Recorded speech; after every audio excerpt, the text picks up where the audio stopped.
Alright guys, Scrappy again today. Hope you're doing well and enjoying your day so far. And shortly after the release of Modern Warfare 3, Cellium was already spotted snaking a head glitch there on term, and lots of questions over the last couple of days. Will Cellium be addressed by Sledgehammer Games? They have been one of the more responsive developers we have seen, especially what we've had in last year's title. And Sledgehammer's developers do go on to say they are looking into snaking and highly considering a change that will remove it from the game as an abusable game mechanic. Cellium actually responds to these rumours, doesn't seem understandably so happy about it, and FaZe as a team overall might not be too happy about it either. Very much intrigued to your thoughts in the comments below. Hit the like button if you enjoy. Subscribe if you're new as always, I would greatly appreciate it. This I wanted to mention here from Hixie, because this is I think a good point. And well, as you guys can see here on Skid Row, he thinks there's a guy jumping out, as I would as well, but instead it's just a load of birds. So let me just hit the replay on this as well. Like, that looks like someone jumping off the top right, but it's not. It's a load of like birds flying off into the distance. Now, I don't know why the developers have such a fascination with putting things like this on the map and in the game.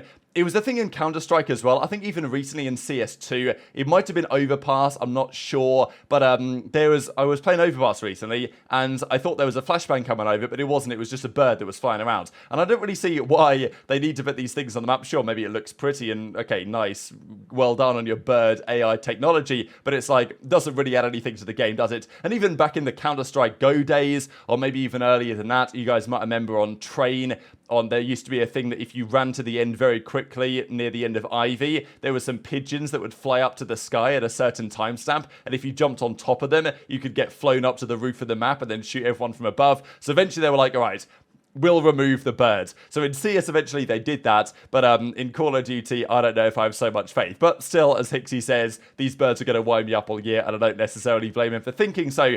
Some cheating going on as well, gotta say. I mean, there's always cheaters. It is what it is. This guy was, I guess, streaming. This CMG user was playing on this tournament or whatever it is.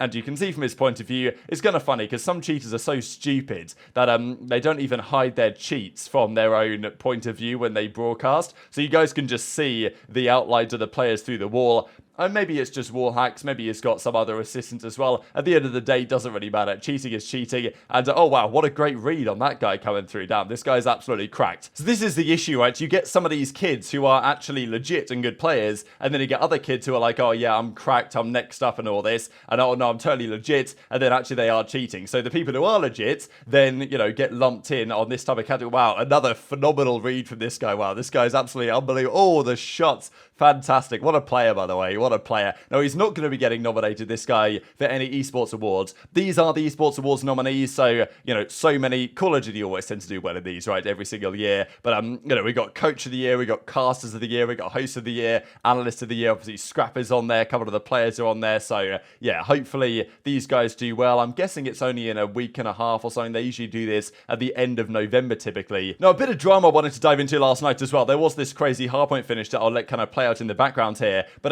there was some drama between Clay and Arcitys actually going down. Of course, teammates, let's not forget, from the United days back in the day. To be fair, Clay and Arcitys played together for quite some time. Now, Clay is on these Ravens team going into the new season. Arcitys on that Surge team going into the new year. Kind of tricky to say who is actually going to be any good among those two teams. Ravens, I have some faith in due course they might be quite good. And to be fair, Surge, given the circumstances, with the AR meta we kind of currently have, they should be in a better position than they might have expected.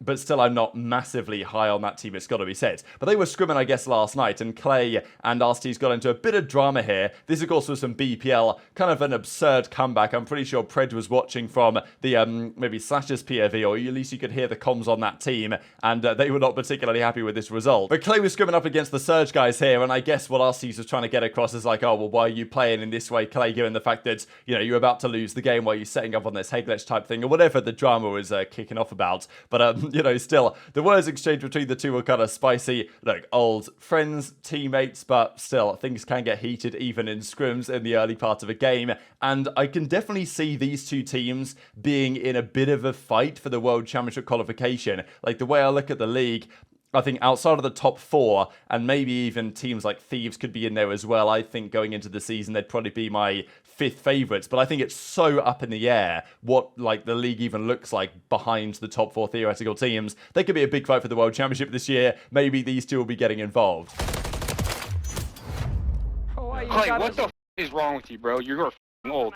Brother, have you not played this map Good yet? rotation. Have you not played this map Oh, yet? I played that map. Yeah. So yeah, if I hit ult, we yeah, lose regardless. So what the f are you saying? Well, you lost regardless. You lost regardless. I trust. That's called trust in my teammates, and they just blew it. Well, all right? trust a little less. Yeah, they blew it hard, bro. Trust a little less. Staircase run up. Yeah, I was looking. Good kills, though. I'm not gonna lie to you. Windows. Now let's talk about what some of the Sledgehammer Games guys had to say on this one. So Repulse did a bit of an interview here with some of the Sledgehammer devs, and well, they discussed here with Greg what their plans are going forward on the hardpoint spawns, but also on snaking. So I thought it was interesting their comments here that they want to try and fix the spawns when we know what the map pool will be, which is... Sure, okay, I'm sure they want to focus on certain spawns on certain maps, but seems to me the logic is not the greatest right now, and we looked at yesterday at some of the spawns on Invasion, and then, to be honest, it doesn't take a genius to work out what the map pool is going to be. You can see what the pros are playing right now, you can see which maps are going to be utilized pretty well, to be honest. Okay, there might be some changes, but... you know, Invasion is going to be played. And Invasion, from my experience and from what I've seen, probably has some of the weirdest spawns you're going to find. So maybe let's just focus on that a little bit if we potentially could. And at the end of the day, if the spawns are bad in competitive, they're bad in casual play as well. So I'm sure they're thinking about it. I'm sure they're trying to resolve this, but it's always a concern that the game launches, the spawns are bad, then you've got Thanksgiving, you've got Christmas coming up, the game's starting to launch on the CDL side, and it's all a bit of a mess. So that's one thing that they are thinking about, but not really sure what they will do yet. The other point, though, which is probably the big one for people to talk about really, is on the snaking side of the discussion. Snaking has been a problem in Call of Duty for a very long time. To be honest, back in a game like Black Ops 3, the way the mechanics worked, the way you went, you know, prone, it took you so long to stand up from prone. This is the thing, right? You couldn't sprint out of prone in Black Ops 3. If you went prone in Black Ops 3, it took you forever to stand up again. You had to put your hand down and all this stuff. Drop shotting was not viable. As a result, it wasn't a thing that you could really get away with. And snaking definitely just didn't even work because of the way the game had been designed. Now, I don't know if that was necessarily intentional from Treyarch to eliminate snaking, or they just wanted to make that change to the way the movement mechanics worked. But it definitely worked. Snaking was not an issue in Black Ops 3, like it was the next year in Infinite Warfare.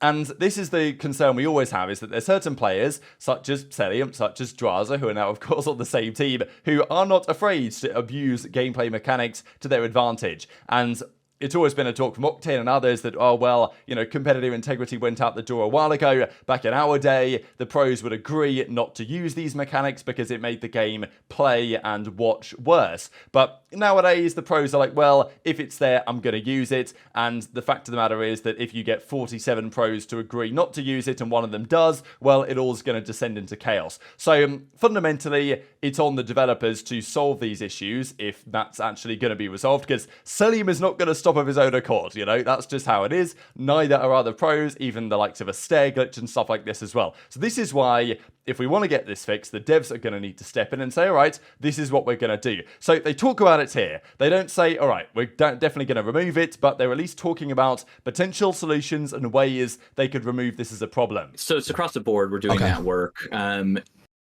Hills being worse. Hardpoint's an interesting one because it has designated spawns per hill, right? Because you're always trying to you know, anchor spawns depending on what, you know, where you are in the hill and all that kind of stuff. And that is, it's trickier to balance and get right. And we're actively looking at it in the maps. And I think once we get what those CDL maps are and those competitive maps that everybody wants to run, we can really like focus more of our time on that specific area, because we have a lot of maps and we have a lot of modes. We try to support everything. But at the end of the day, like, we want to, if players are playing, whatever players are playing the most is what we're going to most likely focus on. So. Okay. All right. That makes sense. Because ultimately, then you have people kind of doing what ultimately is snaking in a way, where you kind of have this constant head bob. And that's one of the things that we're looking at across the board is, you know, are there things like that? Like, what are we going to do with snaking and things? We're actively investigating what can be done. Right now, there's no bugs with it. We're just letting you do it a lot. Which, you know, you can say one way or another that that's a good thing or a bad thing. But ultimately, like, you think about it, you kind of put yourself in the shoes of both of those players, the player snaking and the player looking at somebody being looking at somebody snaking. It's kind of it's not a great situation for either person, Yeah. right? In that situation, because if you're snaking, you are intentionally trying to mess with the game in that sense, but you're trying to get that advantage, and you can do it. So you take advantage of it. If you can do it, do it. Yeah. And the game lets you do it. And so when people are seeing this from the other side, when you're actually trying to shoot that person, it's not a great experience, and it looks kind of weird and it's funky, and you're like, that guy's, he's just exploiting the systems. Yeah. And so we look at those systems, and we want to find a balance between them, right? We want you to be good at the game. Like, go do it. If you can do it, be good. But at the same time, the other player on that, it's a multiplayer, so there's one player always on the other side of it, and we want to just make sure that that's a good experience for them as well. And so it's a balance, right? And as we look into snaking, I'll one more comment, and then so as we look at the snaking, it is about like, well, how often do we let you do it? What is going to feel good and what is not going to feel good, and what can we actually do in that situation? So the idea, they are actively investigating what could be done here, like about how often you can do it. And, well, I thought this was a great response here from Cellium. Cellium doesn't do many tweets, but when he does drop some bangers, I'm not going to lie. And he drops this kind of reaction image here that got quite a lot of, responses. Look, Cellium, if snaking wasn't a thing, he's still going to be good at the game, Cellium's just ridiculously talented, and I think he frustrates many people because he doesn't need to do the snaking all the time, but yet that's the way he decides and wants to play the game. So it is what it is. But how would they, if they decided to try and resolve this issue? Clay says, he comes up with an idea kind of similar to what happens in, let's say, in Counter-Strike, when there's an exhaustion feature. If you try and go prone and stand up too many times, okay, in CS you can only crouch, but it's the same thing over there. You get like an exhaustion, you tire out, you can't do it anymore. So there's a couple of solutions that have been done in the past. We talked about what Treyarch did, making proning not really a viable strategy. You can do it, you can lay down, but if you go prone, you can't stand up again quickly. Snaking just doesn't really work as a result. Sure, you can crouch and stand up behind things, but that doesn't snake in the same way that we currently see it being abused in the moment. So that's Clayster's potential solution. And you might say, all right, what about we just GA it, right? But the issues you get with that sometimes is clips like this from this guy Cypher, right? So is this snaking? They backed out and tried to forfeit this. So I guess it's like they'd played a game where, you're not allowed to snake. So he gets shot from the side here. He goes prone and then stands up again. And then he he snakes in once type of thing. You know what I mean? It's always a grey area because he gets shot in the side. He needs to get down from being shot, sure. He goes prone and then stands up again. Sure, did he snake that? Yes, but he did it one time. Then he doesn't snake again. He goes prone, gets the first kill, and I think eventually gets traded him. No, he actually gets the second kill as well because he kind of snakes the second guy as well. But it's like, does he need to go prone and stand up again here? It's like, did he snake the second guy? Not necessarily, but like he's played this sensibly. But, is that snaking? He's not abusing it like deliberately again and again and again, but yet he's kind of abused the mechanic to get one of those kills.